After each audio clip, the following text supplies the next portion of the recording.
जय हिंद दोस्तों, मैं नवीन शर्मा आप सभी का स्वागत करता हूं। आशा करता हूं आप सब एकदम अच्छे हैं, एकदम बेहतरीन हैं। सभी प्यारे बच्चे एक बार बताएंगे आप सब कैसे हैं। अंशिका पंडित, भूपेंद्र यादव, रुद्र प्रताप, विनीत भाटी, वर्षा दिवाकर, नवीन, कोमल, महक यादव, नैतिक सिंह, अमित कुमार, संदीप कुमार, हिमानी जी, सुरभि राठौड़, सोनम सिंह, अक्षय, दीपेंद्र, मोहित, आरती यादव, सभी बच्चों का बहुत बहुत स्वागत है इतिहास की इस क्लास में। और बच्चे, हम पढ़ रहे थे भारत में आने वाली विदेशी शक्तियों के बारे में। जो विदेशी शक्तियां भारत में आई, सबसे पहले कौन आई? क्रम आप लोगों को याद होगा, कमेंट सेक्शन में लिखें एक बार। तो पहले आए पुर्तगाली। ठीक है, पुर्तगालियों ने भारत में क्या किया, मैंने बताया कैसे उन्होंने अधिकार क्षेत्र अपने कब्जे में लिए। बहुत अल्प समय के लिए, बहुत बड़ी शक्ति नहीं है, भारत को बहुत ज़्यादा प्रभावित नहीं किया। लेकिन पुर्तगालियों के, ऐसा समझो, पुर्तगालियों की बगल में घुसे रहते थे कौन? आपके ये थे मुगल शासक। अपना पापा समझते थे वो पुर्तगालियों को, क्योंकि उन्होंने देखा नहीं था। पुर्तगालियों से तोप वगैरह ले ली उन्होंने, बंदूकें ले ली पुर्तगालियों से, तो बड़ा सम्मान करते थे पुर्तगालियों का, जो मुगल शासक थे। लेकिन मैंने बताया फ्रांसीसी आए, है ना, और फिर क्या होता है, उनके बीच में झगड़ा हो गया। सॉरी, डच आए, फ्रांसीसी नहीं, सॉरी, डच आए हॉलैंड से, और उनके बीच में क्या होता है, फिर झगड़ा होता है। और वेदरा के युद्ध तक हम पढ़ चुके थे, वो उनका झगड़ा है, पतन हो गया। अब बात आती है भारत में अंग्रेज आए, तो अंग्रेज आए कैसे, क्या कारण है? तो दरअसल में ब्रिटेन में एक कंपनी बनी थी सन 1600 में, ईस्ट इंडिया कंपनी। क्या बनी? ईस्ट इंडिया कंपनी बनती है। और ईस्ट इंडिया कंपनी जब बनी 1600 में, किसके समय? उस समय भारत में शासक था अकबर। किसके समय पर बनी है ईस्ट इंडिया कंपनी, बोलो? अकबर के समय पर। कोई दिक्कत नहीं भी है इस बात में? नहीं जी, अकबर के समय पर ईस्ट इंडिया कंपनी बनती है। और जो यहां महारानी है एलिजाबेथ, कौन है महारानी? एलिजाबेथ ने क्या काम किया? एलिजाबेथ ने 15 वर्षों का चार्टर चार्टर ईआईसी यानी ईस्ट इंडिया कंपनी को दिया। ईआईसी जहां कहीं भी लिखूंगा मैं, आपको समझ जाना होगा, ईस्ट इंडिया कंपनी को दिया। और क्या बोलती है एलिजाबेथ ईस्ट इंडिया कंपनी से? कि आप 15 वर्षों तक का चार्टर ले लो। और चार्टर किस बात के लिए दिया है? यह दिया था, ईस्ट इंडिया कंपनी को दिया पूर्वी देशों के साथ व्यापार के लिए। पूर्वी देशों के साथ, क्योंकि भारत कहां पड़ता है? पूर्व में पड़ता है, यूरोप के और बाकी एशिया के कुछ देश भी। पूर्वी देशों के साथ व्यापार के लिए चार्टर, मतलब एक तरह से उनको अधिकार पत्र मिल गया महारानी का, कि आप पूर्वी देशों के साथ व्यापार कर सकते हैं। ठीक है, अकबर के समय पर यह चार्टर जारी किया गया। और ये कितने वर्षों के लिए दिया गया है भैया? 15 वर्षों के लिए दिया गया। यही फिर एलिजाबेथ में ये कुछ राजवंश थे, तो यहां फिर आपका जो एक राजवंश है, स्टुअर्ट राजवंश, कौन आया देखना। 1615 में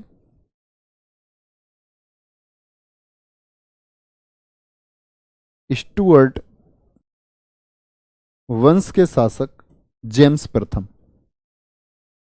स्टुअर्ट वंश के शासक कौन है? James first. जेम्स प्रथम ने इसे अनिश्चितकालीन समय के लिए कर दिया। अनिश्चित समय के लिए, कालीन समय नहीं बोलेंगे, गलत बोल रहा हूं मैं, काल और समय एक साथ इस्तेमाल नहीं किए जा सकते हैं। अनिश्चित समय के लिए कर दिया। अनिश्चित समय के लिए कर दिया। क्या बोला वो 1615 में? इसके भी कारण होंगे 1615 में उसने क्यों किया है। ठीक है, तो ये तो ईस्ट इंडिया कंपनी को कैसे व्यापार के अधिकार मिले भारत में, ये बात तो हुई उसकी। अब बात कर लेते हैं भारत में जो लोग आए। भारत में जो लोग आए, तो सबसे पहले कौन आया भारत में? लिखना, नंबर 1 हॉकिंस। हॉकिंस किसकी तरफ से आया है? क्योंकि 1600 1615 तक आदेश थे एलिजाबेथ के, तो एक व्यक्ति इन लोगों ने भेजा कि भाई इसको भेजो। कौन व्यक्ति है? हॉकिंस। ये जाकर के परमिशन लेगा। एलिजाबेथ ने तो दे दिया पूर्वी देशों के, लेकिन पूर्वी देशों में भी तो बैठे हैं मुगल हैं, अकबर है इस समय पर। अकबर के बाद में कौन है? आपका जहांगीर है। तो उन्हें पता यार कि वहां तो बड़ी शक्ति कौन है? मुगल है। अच्छा, भारत में किसकी चलती है? मुगलों की। चलो भाई किसी को भेजो। जो जाकर के मुगलों को मनाएगा। तो हॉकिंस को यह जिम्मेदारी सौंपी गई ईस्ट इंडिया कंपनी की तरफ से, और हॉकिंस, याद रख लेना, 1608 के अंत में, 1608 में सूरत पहुंचा। सूरत पहुंचा, भारत पूछे तो 1608 में पहुंचा, और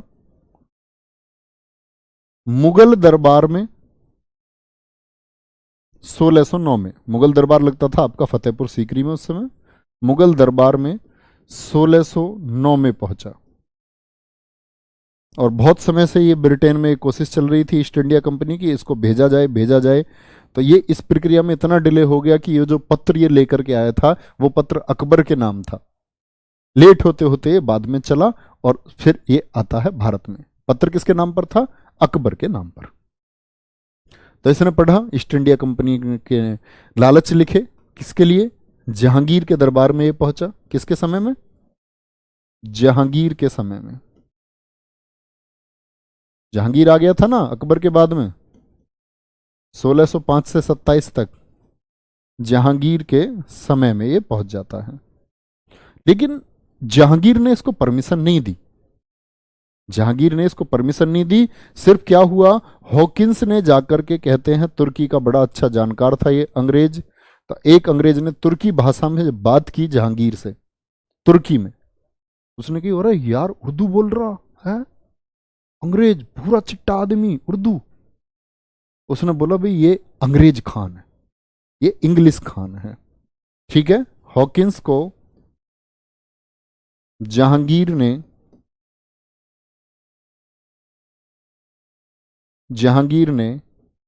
इंग्लिश खान की उपाधि दी। इंग्लिश खान की उपाधि दी। प्रभावित हुआ था और 400 जात का मनसब बनाया, यानी घोड़ों का 400 जात का मनसबदारी प्रथा आप समझते हैं, अकबर ने शुरू किया था, जिसको 400 जात का मनसब बना दिया।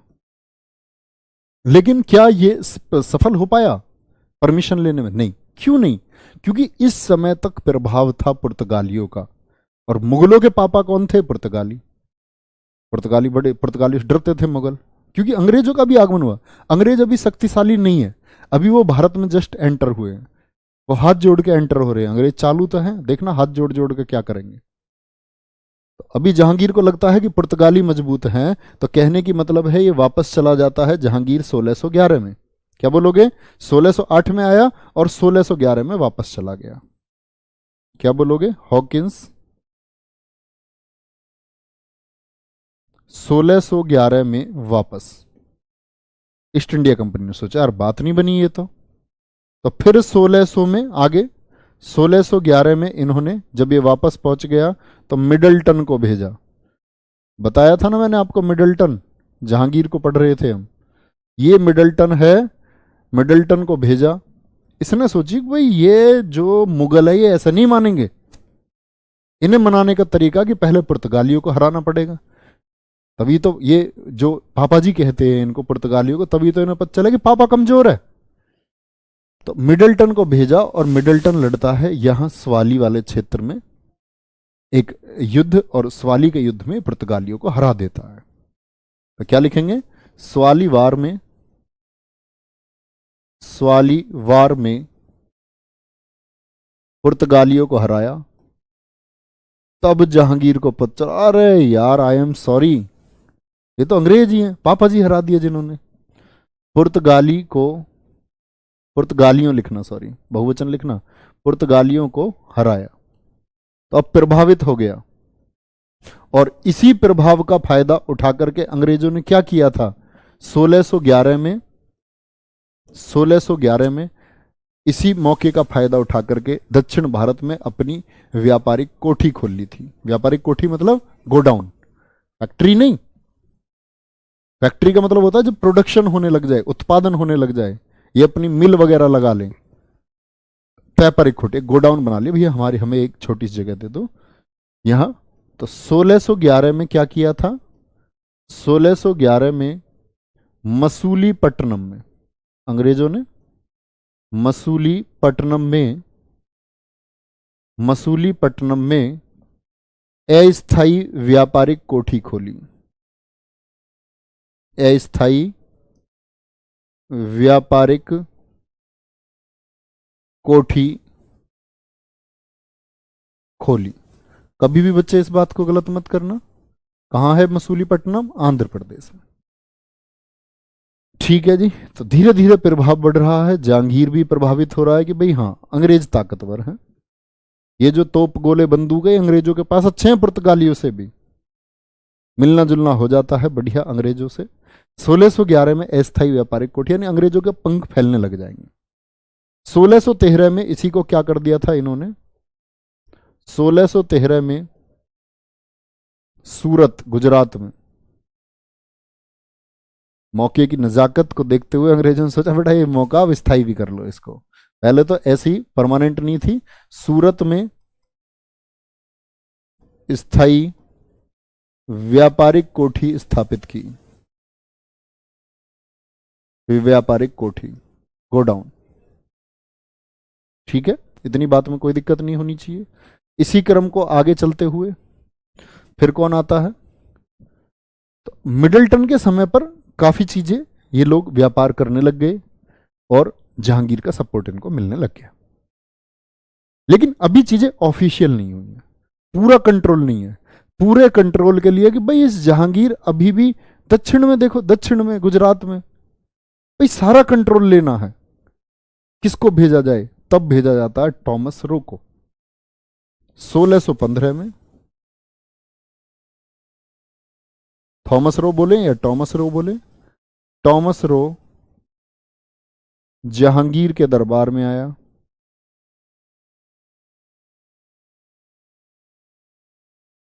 दरबार में आया। अभी तक जो व्यापार चल रहा वो बैठ रहा, उठ बैठ के चलते हुए, ऑफिशियल नहीं था, ऑफिशियल नहीं है। और ये टॉमस रो को किसने भेजा था? ये जेम्स प्रथम ने भेजा था। अभी बताया था ना, 1615 में जेम्स प्रथम गद्दी पर आया था। किसने भेजा था इसको? जेम्स प्रथम ने, जो स्टुअर्ट वंश का है। उसने क्या बोल दिया था कि जो व्यापार की सीमा तो इनकी खत्म होने वाली थी 1615 में ईस्ट इंडिया कंपनी की, वो गद्दी पर बैठते ही बोलता है कि अभी जो व्यापार होगा ये अनिश्चित समय के लिए होगा, कभी तक भी ईस्ट इंडिया कंपनी इस व्यापार को कर सकती है, ना 10 साल, ना 15 साल, 20 साल, कोई लिमिट नहीं है। तब भेजते हैं टॉमस रो, भाई जाओ जहांगीर को मनाओ किसी भी तरह, आपकी सीमाएं ओपन है।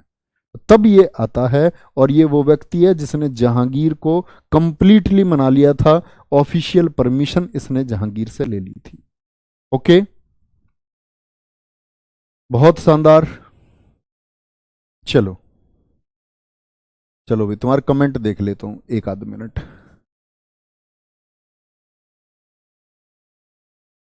चलो भाई, बहुत बढ़िया, बहुत शानदार। इंग्लैंड से आया था, हाँ इंग्लैंड से आया था भैया, इंग्लैंड से आया था, इंग्लैंड से आया था। सर ये भी पूछा जा सकता है क्या बच्चे? अब तक जो कुछ भी लिखा है सब महत्वपूर्ण है, कुछ भी पूछा जा सकता है। हेलो सर, बहुत बढ़िया। Paul Canning sir, 1612। सर मेरी बात सुन लो प्लीज सर, आपने अब तक पढ़ाया है सारा समझ में आ गया है, हाथ जोड़ के बोल रहे। अरे यार तुम भी जो है ना पगलू हो, पगलू। आगे आ जाओ, ध्यान पढ़ाई पर लगाएंगे, आ जाओ। तो 1615 में ऑफिशियली जो इसने परमिशन ली जहांगीर से, किसने ली? थॉमस रो ने ली थी। इस बात को कभी भी गलत मत करना। 1633 में बालासोर उड़ीसा में, बालासोर, बालासोर कहां है? उड़ीसा में, व्यापारिक कोठी खोली।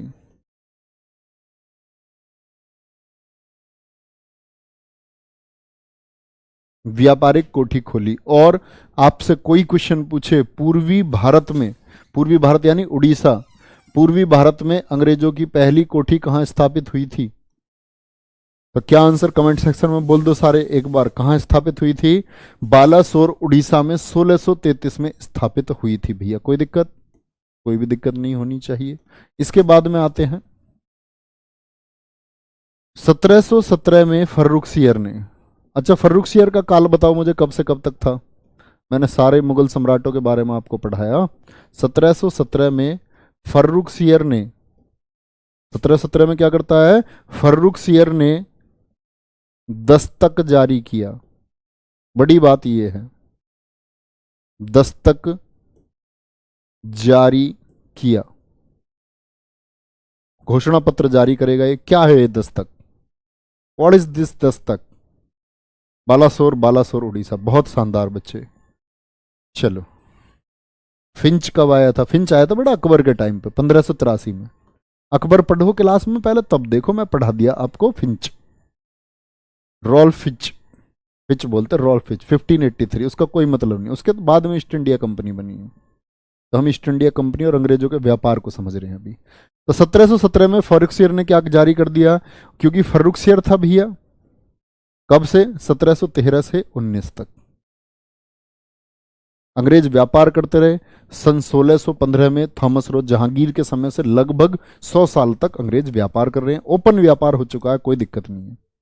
अंग्रेज टैक्स देते हैं, व्यापार करते हैं, कर देते हैं भारत को। जो मुगल सम्राट है उनको नजराना यानी गिफ्ट भेजते हैं, व्यापार चलता रहता है। लेकिन ये पागल जब गद्दी पर आया फर्रुखसियर, इसको हमने क्या बोला? घृणित शासक बोला। क्या बोला?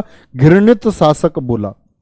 याद है ना? औरंगजेब तो 1707 तक रहा, 1707 से 1712 तक आपका बहादुर शाह प्रथम रहा, फिर 8 महीने तक जहादर शाह रहा। जहादर शाह के बाद में फिर 1713 में फर्रुखसियर गद्दी पर आ गया। कौन? घृणित शासक। और ये क्या बोलता है फर्रुखसियर? समझना ये क्यों बोला। और शायद मैंने आपको ये बात जब फर्रुखसियर पढ़ा रहा था तब पढ़ाई भी है। क्या बोला फर्रुखसियर? अंग्रेज बड़े चालू हैं, इस फर्रुखसियर के गलत जगह पर फोड़ा हो रहा है एक, सच में फोड़ा। अंग्रेज बड़ी रिसर्च करके आए, अंग्रेजों को पता चला कि फर्रुखसियर के गलत जगह पर फोड़ा है। ऐसा मिलने के लिए एक शिष्टमंडल आया फर्रुखसियर के समय। शिष्टमंडल आया एक, शिष्टमंडल मतलब कुछ लोग आए, शिष्टमंडल आया। इसका अध्यक्ष कौन बताया था मैंने फर्रुखसियर के टाइम पे ही? John Surman. क्या बोलोगे? John Surman. इसका अध्यक्ष था जॉन सुरमन। बड़े चालू हैं अंग्रेज, जानते हैं कैसे कंट्रोल लेना। तो अपने साथ एक सर्जन भी लेके आए। और इसी शिष्टमंडल में कौन आया था? Doctor Hamilton. भाई याद है कुछ नहीं डॉक्टर हैमिल्टन के बारे में? अब ये बात करने पहुंचा सुरमन, फर्रुखसियर करा रहा है। फर्रुखसियर कह रहा, अरे यार सुरमन बैठो। उसने कहा जी क्या दिक्कत है, ऐसे कैसे करा रहे हो? अब क्या बताए फर्रुखसियर? बोला यार बड़ी दिक्कत है, और दिक्कत ऐसे ऐसे है।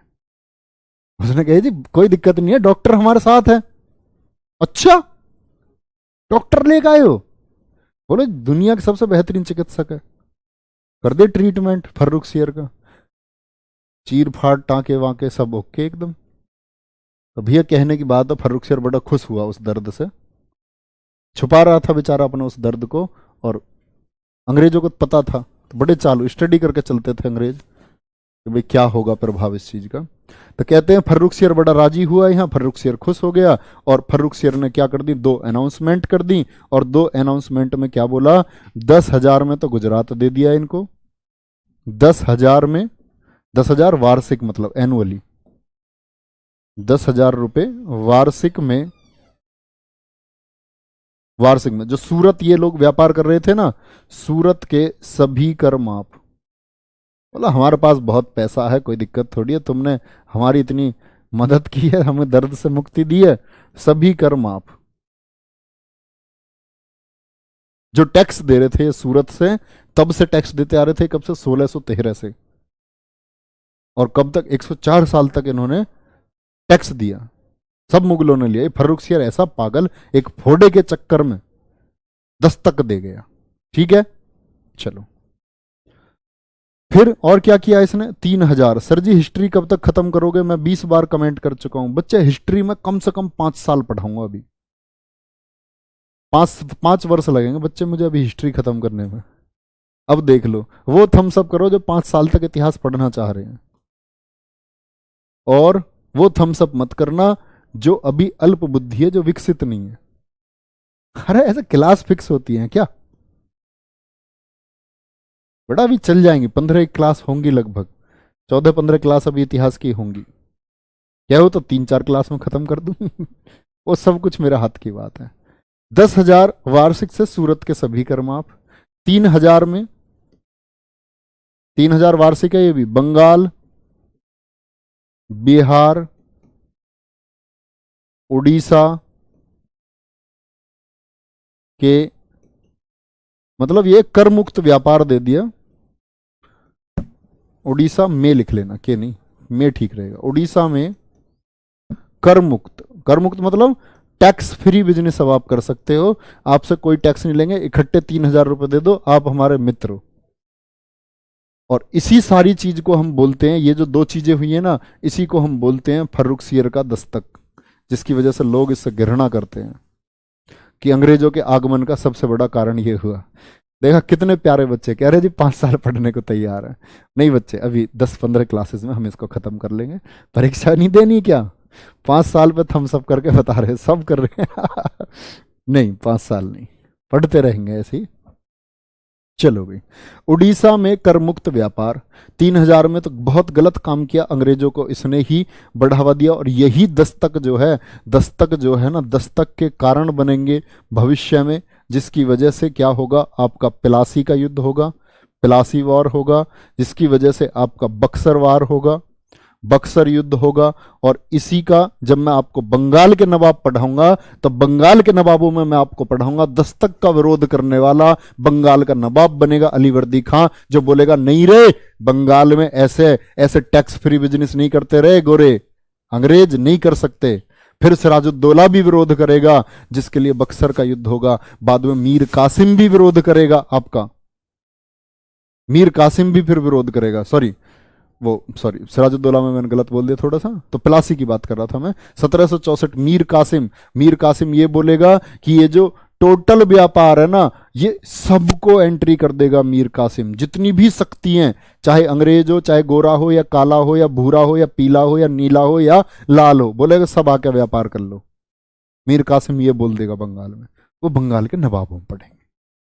तो कहने का मतलब है यही दस्तक कारण बनेगा अंग्रेजों की शक्ति बनकर उभरने का, क्योंकि अब अंग्रेजों को लालच आ गया ना, तबाह के बिजनेस शुरू किया अंग्रेजों ने। किसकी वजह से? फर्रुखसियर जैसा कम कम अकल के शासक की वजह से हम लोगों को ये चीजें झेलनी पड़ी।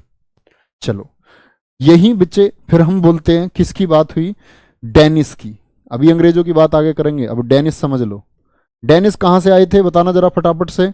डेनिस क्या बोलोगे? 1616 में भारत आए, 1616 में भारत आए डेनिस। और डेनिसों की जो पहली फैक्ट्री है वो कहाँ है? 1620 में इन्होंने अपनी पहली फैक्ट्री स्थापित की थी, 1620 में। कहाँ? ट्रैंकोबार में। ट्रैंकोबार बहुत महत्वपूर्ण नहीं है बच्चे, ये अल्प है, बस इनको थोड़ा थोड़ा सा जान लो। और ये डेनिसी क्या करते हैं, ये कंट्रोल नहीं कर पाते हैं, मतलब अपना साम्राज्य नहीं फैला पाए। और 1845 में क्या किया था इन्होंने? फाइनल एक सौदा तैयार करके अपनी सारी फैक्ट्रियां किसको? अंग्रेजों को बेच दी थी 1845 में। इतने बेचारे एक दो छोटी मोटी सी फैक्ट्री चलाते रहे, भारत से ले जाते रहे।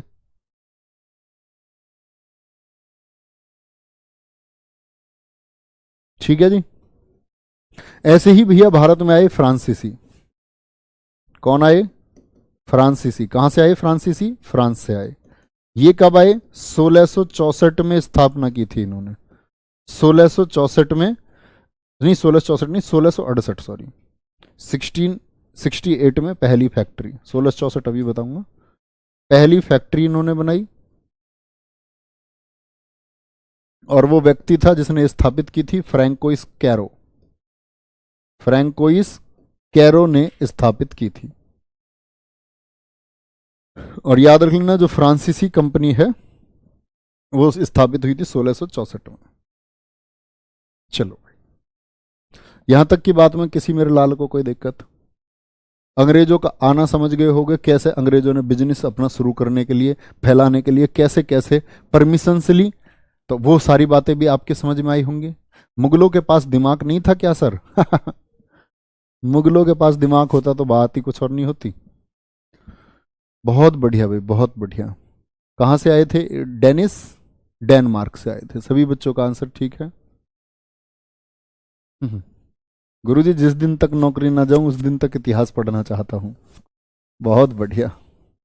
चलो भाई, अब दरअसल में हमें एक बेसिक सी जानकारी हुई है, बड़ी छोटी सी, कि अंग्रेज किस तरह भारत में एंटर किया अंग्रेजों ने। हो गई भैया इतनी जानकारी? नहीं। अब बात है अंग्रेज अपनी शक्ति कैसे बढ़ाएंगे, कैसे अंग्रेज इतने ताकतवर हो गए, बाहर से आई विदेशी शक्ति कैसे ताकतवर होंगी। तो अंग्रेज चालू हैं, बीच में गड़बड़ पैदा कराएंगे, और गड़बड़ पैदा कराने में हमको पढ़ने होंगे कर्नाटक युद्ध। पहले पहले क्या पढ़ेंगे हम? कर्नाटक युद्ध। कर्नाटक युद्ध। कर्नाटक, देखो दरअसल में कर्नाटक युद्ध क्यों हुए हैं, इसके कारण है कि जो कर्नाटक है ना आपका, जो अंग्रेज हैं इस समय पर, अंग्रेजों का जो हेडक्वार्टर था वो हुआ करता था मद्रास में, मद्रास में। और इनका जो गवर्नर था इस समय यहां पर, जो गवर्न कर रहा था, जो मद्रास का गवर्नर है, उस गवर्नर का नाम था मोर्स। क्या बोलोगे? मोर्स। ठीक है। और ये हेडक्वार्टर किसका है भैया? ईस्ट इंडिया कंपनी का है। कोई दिक्कत नहीं। और ईस्ट इंडिया कंपनी कैसी कंपनी है? एक प्राइवेट कंपनी है, प्राइवेट कंपनी है। तो प्राइवेट कंपनी तो आप जानते हो अपनी तरक्की के लिए बढ़िया काम करती हैं। दूसरी तरफ जो कर्नाटक की तरफ आपका अधिकार जमाए हुए हैं इस क्षेत्र की तरफ, ये कौन है? आपके फ्रांसीसी। फ्रांसीसी, फ्रांसीसियों का जो हेडक्वार्टर है वो हुआ करता था पांडिचेरी। और सबसे बड़ी बात क्या है कि इन दोनों के जो बंदरगाह हैं, आपका पांडिचेरी हो या मद्रास हो, पांडिचेरी, ठीक है, यहां याद रख लेना। और इधर ही आएगा आपका कौन भैया? डुप्ले। अभी सीखोगे आगे ये बात। तो एक बात देखो आप लोग, ये दोनों के जो हेडक्वार्टर हैं मद्रास के, पांडिचेरी के, इसके किसके अधीन थे? ये कर्नाटक के अधीन थे। लिख लेना इस बात को। मद्रास,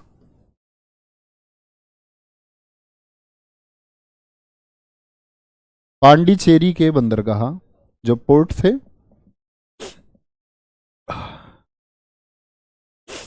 बंदरगाह कर्नाटक, KN4 कर्नाटक के अधीन थे, कर्नाटक के अधीन थे। कोई दिक्कत इस बात में भैया? चलो, कर्नाटक की कैपिटल नोट करना। जो कर्नाटक की राजधानी थी, राजधानी का क्या नाम हुआ करता था? कर्नाटक की राजधानी थी अर्काट। हर बच्चा कमेंट सेक्शन में बोलेगा, क्योंकि आगे अर्काट का नाम आएगा, आगे अर्काट का भैया नाम आएगा। क्या बोलोगे? मद्रास, पांडिचेरी के जो बंदरगाह थे किसके अधीन थे? कर्नाटक के अधीन थे। तो पहला कर्नाटक युद्ध हुआ भैया, युद्धों के क्रम से ही समझेंगे। पहला कर्नाटक युद्ध कब से कब तक चला? 1740 से 1748 तक। पहला कर्नाटक युद्ध 1740 से 1748 तक हुआ। कोई दिक्कत? चलो जा भाई। तो यहां बच्चे जो कर्नाटक के नवाब हैं, कर्नाटक का नवाब कौन है? अनवरुद्दीन। कुछ कैरेक्टर जानो पहले, जब समझोगे। कौन है? अनवर। कर्नाटक का नवाब हुआ करता था अनवरुद्दीन। ठीक है भैया, बहुत बढ़िया, शानदार। कर्नाटक का नवाब है अनवरुद्दीन, कर्नाटक में शक्ति भी अनवरुद्दीन है। लेकिन दरअसल में क्या होगा? पूरी दुनिया में दो शक्तियां उस समय पर आपका राज कर रही थी, और उन दोनों शक्तियों के क्या नाम हैं? वो थी फ्रांसीसी। दुनिया में आप किसी भी कोने में देखो, हर जगह फ्रांसीसी और अंग्रेज, इन दो के बीच कंपटीशन था। अमेरिका जैसा देश भी गुलाम था, किसका गुलाम था? अंग्रेजों का। अमेरिका में भी कौन कौन भिड़े थे? फ्रांसीसी और अंग्रेज भिड़े थे। तो हर जगह कहेंगे कि ये दो कंपनियां ऐसी कंपनियां थीं जिनका हर जगह क्या था? एक कंपटीशन था। लेकिन अंतर क्या है? ईस्ट इंडिया कंपनी एक प्राइवेट कंपनी थी और ये जो आपकी फ्रांसीसी कंपनी है ये एक गवर्नमेंट कंपनी थी, एक सरकारी कंपनी थी। तो आप जानते हो सरकारी कंपनियों का तो ढुलमुल रवैया होता है, बंदिशें बहुत थी, उनको तो व्यापार टारगेट था, इनमें जिद थी एक, मेरी चलेगी उसकी चलेगी, सरकारी कामकाज होते हैं जैसे। जो कर्नाटक का नवाब है अनवरुद्दीन, दरअसल में ये लोग अब कहां थे? आपका पांडिचेरी और मद्रास में। तो इनकी नजर है कर्नाटक पर। कहां नजर थी? कर्नाटक पर। कर्नाटक का नवाब अनवरुद्दीन बेचारा फंस जाएगा इनके चक्कर में आकर के, देखना कैसे। तो जो आपसे पूछे प्रथम कर्नाटक युद्ध का कारण क्या था, तो आप कहना ऑस्ट्रिया का युद्ध। ऑस्ट्रिया का युद्ध है जी, इतनी दूर ऑस्ट्रिया देश में, क्योंकि ऑस्ट्रिया देश में कौन भिड़ रहे थे? फ्रांसीसी और अंग्रेज। तो सीधी सी बात है, अब कहीं भी हो, जैसे कहते नहीं है हमारी और तुम्हारी लड़ाई होगी पड़ोस पड़ोस में, और कहीं 100 किलोमीटर दूर हमारी भी बुआ और पड़ोसी की बुआ, वो दोनों वहां पड़ोसी पड़ोसी हैं, तो उनकी भी बनेगी नहीं फिर, समझ रहे हो? तो ये तो अपने के लिए तो मरेंगे। तो जब ये लोग यहां ऑस्ट्रिया में भिड़े तो भारत में भी भिड़ गए। एकदम से नहीं भिड़े, एकदम से नहीं भिड़े, एक कारण हुआ। तात्कालिक कारण क्या था? तात्कालिक बोलते हैं, एक तो कारण तो है कि वजह क्या थी, मुख्य वजह जिसकी वजह से बहाना मिला। तात्कालीन कारण मतलब उस पल ऐसा क्या हुआ कि एकदम से। भाई 1857 की क्रांति का तात्कालिक कारण था ना कि वो कारतूस में सुअर की चर्बी, गाय की चर्बी की खबर फैल गई। लड़ना तो हम चाह रहे थे, डलहौजी की नीति से परेशान थे हम सभी लोग, तो 1857 क्रांति तो हम करना चाह रहे थे, लेकिन एकदम से एक खबर हमने सुनी कि भैया इस कारतूस में सुअर और गाय की चर्बी इस्तेमाल हो रही है, तो एकदम से भड़क गया। इसको बोलते तात्कालिक कारण। तात्कालिक कारण क्या था? ये तात्कालिक कारण बड़ा इंपॉर्टेंट है। एक बर्नेट अंग्रेज है, अंग्रेजी नौसेना का प्रमुख था बर्नेट, या बर्नोट कह सकते हैं। बर्नोट ने 2 फ्रेंच जलपोत डुबो दिए। 2 फ्रेंच जलपोत, क्या बोलेंगे? जलपोत, सॉरी, पहले अपने कब्जे में लिए, और फिर इनको जला दिया था। अपने कब्जे में लिए और जला दिए। फ्रांसीसियों में तो आग लग गई एकदम से, यार हमारे 2 जलपोत कब्जे में ले लिए और जला दिए। 2 शक्तियां जो कहीं और पर भिड़ रही हैं, तो मौका मिल गया भारत में भिड़ने का। भिड़ गए भारत में, भारत में भैया भिड़ गए। अंग्रेज बने न कारण, देखो अंग्रेज ऐबी हैं। ऐबी समझते हो, जो मक्कारी करता है, ये उकसाते थे कि कुछ कारण हो और फिर भिड़े। रेल भी बनती थी इनकी शुरू में। तो कारण ये रहा, तात्कालिक कारण ये था, 2 जहाज बुड़ा दिए। और इधर कौन है भारत में? क्या बोलोगे? इधर भारत में है आपका कौन था इस समय पर? 1741 में आ चुका था। क्या बोलोगे? 1741 में डुप्ले भारत आया था, फ्रांसीसी गवर्नर बनकर के आया था। 1754 में वापस चला गया था।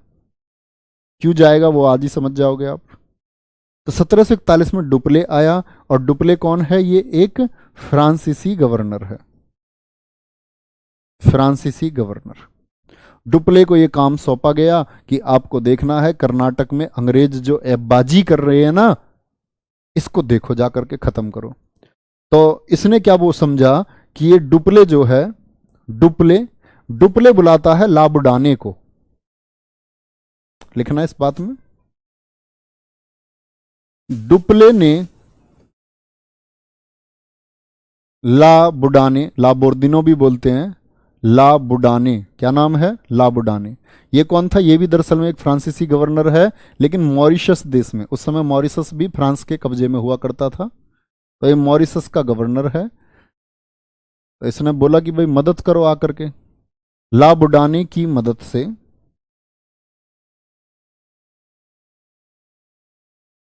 मद्रास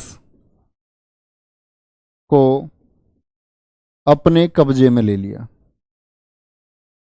अपने कब्जे में ले लिया।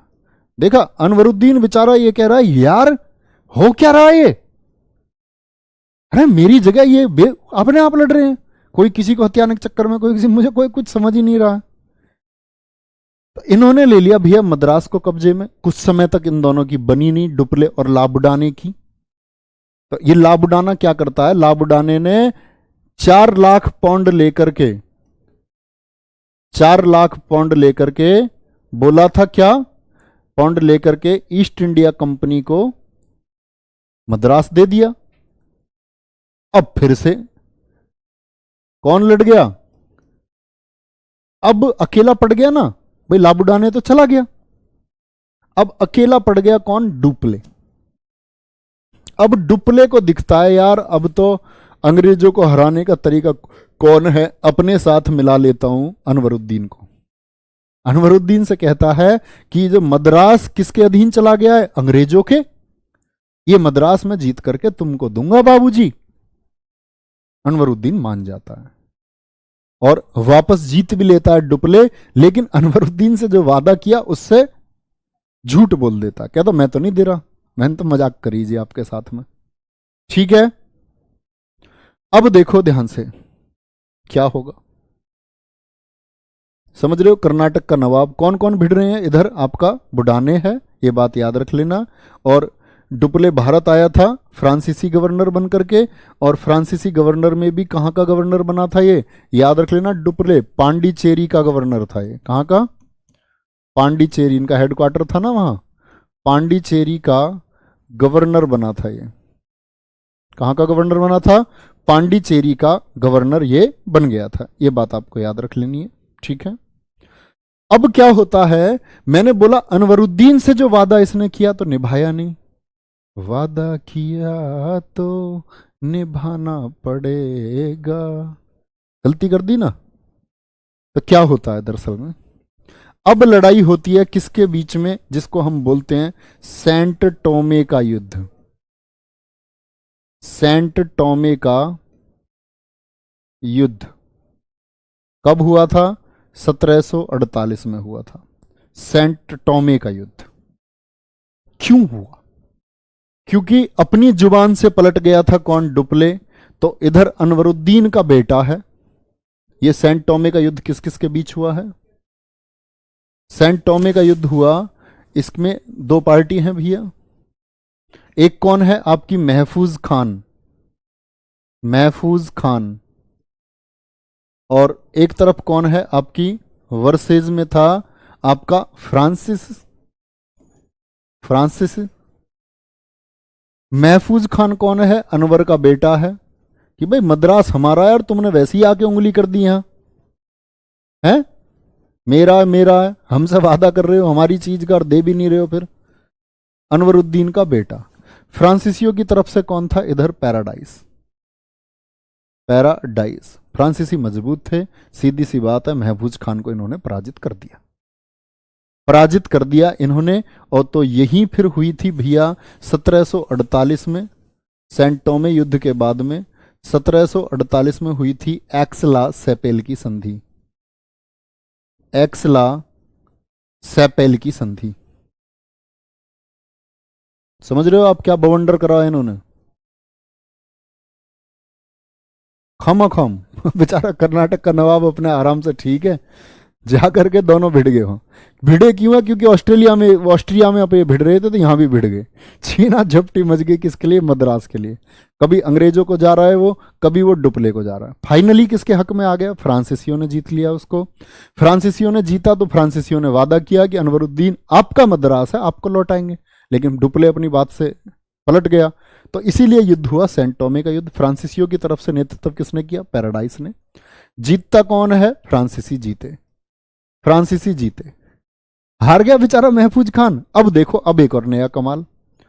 तो एक्सला सेपेल की संधि में किस किस के बीच हुई होगी, ये हुई थी आपकी अंग्रेज और फ्रांसीसियों के बीच में, क्योंकि ऑस्ट्रिया में इनके जो पक्ष थे वो शांत हो गया। ऑस्ट्रिया में जो लड़ाई चल रही थी वो शांत हो गई, तो यहां भी लड़ाई शांत होनी थी। तो फैसला हुआ पंचायत में। फैसले में क्या बोला कि अंग्रेजों को तो बोला, अंग्रेजों ने बोला हमको तो मद्रास दे दो। अंग्रेजों को मद्रास मिला, समझ रहे हो, ईस्ट इंडिया कंपनी को क्या मिला, मद्रास मिला। और फ्रांसीसियों ने अपना अधिकार मांगा था जहां अमेरिका में लुई वर्ग अमेरिका मिला। एक्सला सेपेल की संधि में क्या मिला था, लुई वर्ग जो स्थल कहां है, अमेरिका में, अमेरिका मिला। अपने अपने हित थे इनके, उनके लिए व्यापार वहां से सुगम था, उनको ठीक लगता था कि अमेरिका से हमारा व्यापार ठीक है। बहुत बढ़िया। कोई दिक्कत इस बात में? तो कैसे संधि हुई? अंग्रेजों ने बोला हमको भारत वाला क्या चाहिए, मद्रास चाहिए, और फ्रांसीसियों ने लुई वर्ग अमेरिका मिल लिया। तो ऐसे हुआ अंत प्रथम कर्नाटक युद्ध का। बेचारे ये अनवरुद्दीन और इसका बेटा बेवजह लड़ रहे हैं, कुछ नहीं मिला इनको। ठीक है, बहुत बढ़िया, बहुत शानदार। 1740 से पृष्ठभूमि है बच्चे उसके प्रथम युद्ध। सहायक संधि का जनक कौन है?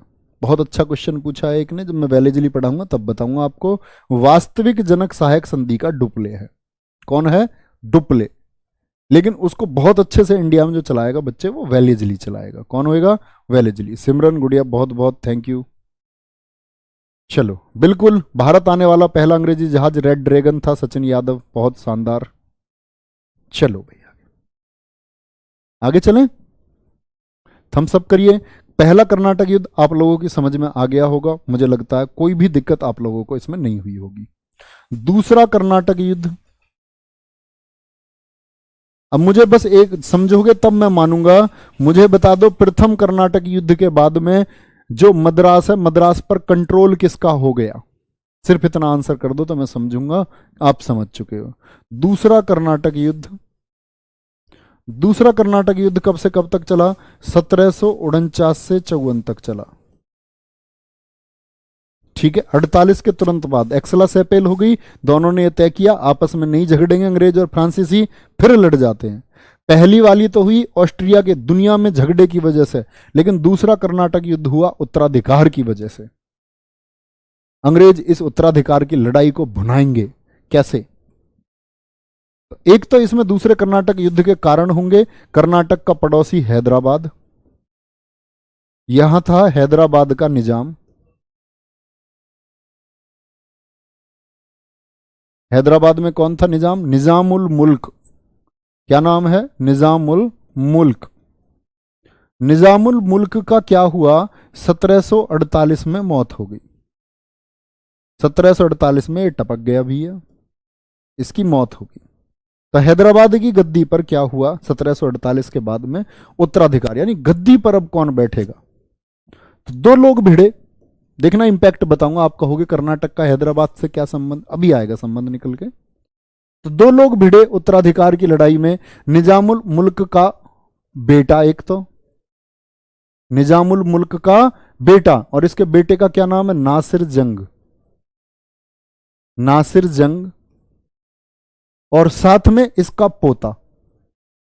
पोता कौन है? मुजफ्फर जंग। पोता कह रहा गद्दी पे मैं बैठूंगा बाप की जगह। क्यों? क्योंकि मुगल शासक ने यह बोल दिया कि भाई गद्दी पर तो किसको बैठना चाहिए, ये तो गद्दी का वास्तविक हकदार तो कौन है? मुजफ्फर जंग है।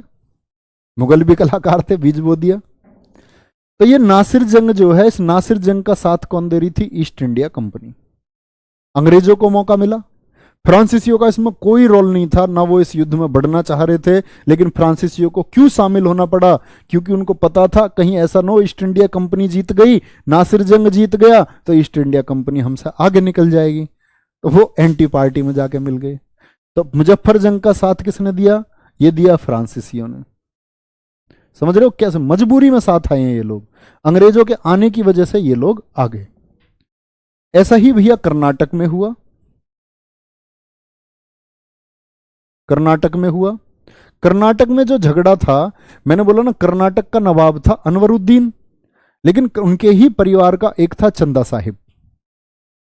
चंदा साहिब जो मराठों से रिहाई लेकर के आया और सीधे आकर के मांगता है अनवरुद्दीन से अपना हक।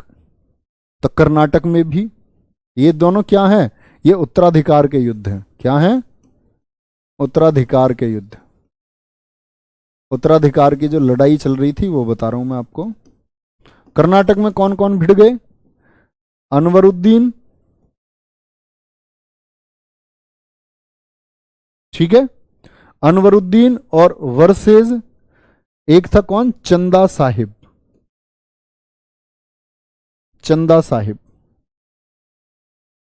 अंग्रेजों ने सोचा तू किसका साथ दो? ईस्ट इंडिया कंपनी, क्योंकि अनवरुद्दीन की तो ठीक तो बन नहीं रही थी फ्रांसीसियों से, और अनवरुद्दीन जानता था ये फ्रांसीसी झूठे हैं। डुप्ले इससे पहले ही झूठ बोल चुका था। डुप्ले ने क्या बोला था? इससे तुझे मद्रास दे दूंगा, और जीत जात क्या कह रहा, चल चल अपने घर को जा। तो ईस्ट इंडिया कंपनी ने किसका सहयोग किया? अनवरुद्दीन को। अब इसे चॉइस मिली, फ्रांसीसियों का तो हाथ मिलाना चाह नहीं रहा होगा बिल्कुल भी। चंदा साहिब, अब फ्रांसीसियों ने सोचा यार अनवरुद्दीन का पलड़ा भारी ना हो जाए, तो फ्रांसीसियों को किसका सहारा करना पड़ा? ये करना पड़ा फ्रांसीसियों को, किसका? चंदा साहिब का। तो देख रहे हो आप, हैदराबाद और कर्नाटक दो पड़ोसी, उनके उत्तराधिकार की लड़ाई में बढ़ कौन गए? जाकर के एंट्री कर ली किसने? ईस्ट इंडिया कंपनी और फ्रांसीसियों ने। इधर तो ईस्ट इंडिया कंपनी देखो नासिर जंग के साथ चली गई है, और उधर ईस्ट इंडिया कंपनी अनवरुद्दीन के साथ चली गई है। तो कौन कौन साथ हो चुके हैं? नासिर जंग, नासिर हो गया, अनवरुद्दीन हो गया, और कौन हो गई इनके साथ में? East India company. वर्सेज में कौन कौन हो गए इनके? क्या बोलोगे? मुजफ्फर जंग, चंदा साहिब, और तीसरा कौन है इधर? फ्रांसीसी। फ्रांसीसी। चलो भाई, तो 1749 में होता है अंबर का युद्ध। 1749 में इनके बीच में क्या हुआ?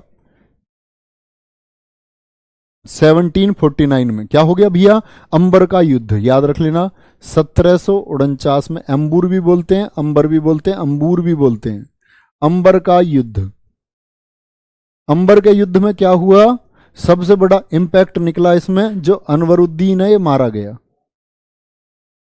अनवरुद्दीन मारा गया। कौन मारा जाता है? अनवरुद्दीन मारा जाता है। ठीक है, नहीं बच्चे वांडीवास आगे आएगा, 1760 में आएगा वांडीवास। शिवेंद्र यादव, बिल्कुल आपका नमस्कार एक्सेप्ट है, दिल से थैंक यू। क्या बोलेंगे? 1749 का अंबर का युद्ध हुआ, कौन मारा गया? अनवरुद्दीन मारा गया। तो सीधी सी बात है, जीता कौन होगा मुझे ये बता दो कमेंट सेक्शन में। एक बात बताओ, जीता कौन होगा? तो सीधी सी बात है, फ्रांसीसी जीते होंगे। और जब फ्रांसीसी इस युद्ध को जीत जाते हैं, तो अनवरुद्दीन का जो बेटा है अली, वो भाग करके अरकाट के किले में छुप जाता है। अली के पीछे भाग के जाता है डुप्ले की, से मारूंगा। अनवरुद्दीन तो मार ही दिया, उसके बेटे को भी कह रहा मारूंगा। यहां अंग्रेजों में एक व्यक्तित्व क्लाइव की एंट्री होगी, चालाक क्लाइव। और क्लाइव पीछे से जाकर के, जो पीछे भाग रहा है किसके? अनवरुद्दीन के बेटे के पीछे डुप्ले भाग रहा है, उसके पीछे से जाकर के क्लाइव उसको घेर करके उसे हरा देता है।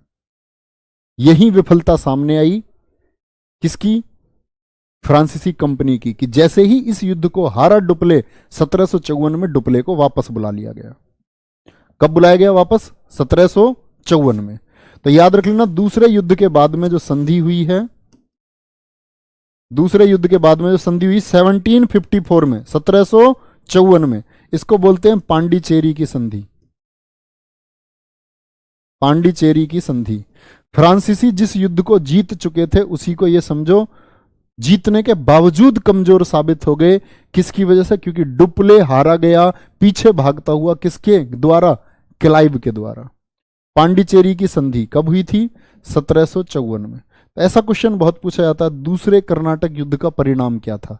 पहले कर्नाटक युद्ध का परिणाम, पहले से कौन सी संधि हुई है? एक्सला-सेपिल। दूसरे से कौन सी हुई है? पांडिचेरी की संधि हुई है। कौन सी? पांडिचेरी की। तीसरा कर्नाटक युद्ध, तीसरे कर्नाटक युद्ध में भी क्या हुआ, ये भी बाहर की वजह से हुआ, तो याद रख लेना इसमें हुई थी पेरिस की संधि। पेरिस की संधि। और 1754 में डुप्ले वापस चला गया था, ये बात याद रख लेना 1700 में। तो यहां क्या हो गया, पेरिस की संधि हो गई। और ये संधि कोई ऐसी विशेष तौर से संधि नहीं है जो भारत को प्रभावित करे। ये संधि थी कि भाई झगड़ा नहीं करेंगे। क्या नहीं करेंगे, झगड़ा नहीं करेंगे। पेरिस में हुई तो पेरिस की संधि कहलाई। तीसरा कर्नाटक युद्ध क्या बोलेंगे, पेरिस की संधि के द्वारा खत्म हो गया। कोई दिक्कत तो नहीं यहां तक की बात में। और इन्होंने क्या वापस कर दिया, इनको पांडिचेरी वापस कर दिया। लेकिन ये तीसरा कर्नाटक युद्ध जो चल रहा है आपका, ये था सप्तवर्षीय युद्ध का हिस्सा। 1758 से 1756 से 63, 1756 से 63, ये है सप्तवर्षीय युद्ध। क्या है ये, सप्तवर्षीय युद्ध। इसी की वजह से फिर मैं बताऊंगा आपको कल, जब काउंट डी लाली आएगा, जो मूर्ख है, निरा मूर्ख। और डुप्ले जो एक मजबूत फ्रांसीसी गवर्नर था, उसके सारे किए कराए पर फानी फेर देगा कौन, काउंट डी लाली। काउंट डी लाली ही है जिसकी रेल बना देगा एक अंग्रेज आयरकूट, जो वांडीवास की लड़ाई होगी 22 जनवरी 1760 को। ऐसे ही मैं कल आपको मैसूर बताऊंगा, फिर आंगल मराठा, कैसे अंग्रेजों ने सिखों को जीता। गवर्नर पढ़ते रहेंगे हम।